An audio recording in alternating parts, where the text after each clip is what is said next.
Petrol has become the key pawn in protest by French workers, angry at government plans to raise the retirement age. Strikes by oil refinery workers, truck drivers and dock workers have left more than 1,000 petrol stations running dry, despite government promises that it's business as usual. The BBC's Gavin Hewitt reports.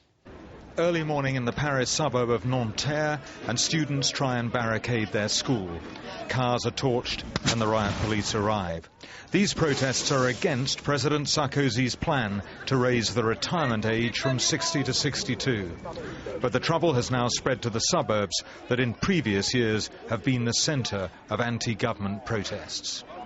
Some people from the high school came on the street and began breaking glasses. There were cars burning. We found younger groups being drawn into this crisis, attracted by a chance to attack authority. In the capital and across France, long queues have begun forming outside petrol stations as oil workers have defied calls for them to return to work.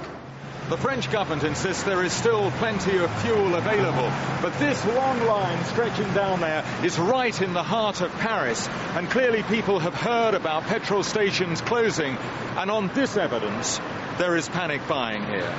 Some pumps are now running dry. Significant numbers of people support the protests over pension reform, but chaos is spreading. Là, c'est la galère. It's a nightmare. I went to 10 stations, but I couldn't find any diesel. And this is the southern city of Marseille, piled high with rubbish as refuse collectors strike for a 6th day. The smell. Look at that. I hope it's going to stop soon. It's terrible. And this was the city of Lyon today.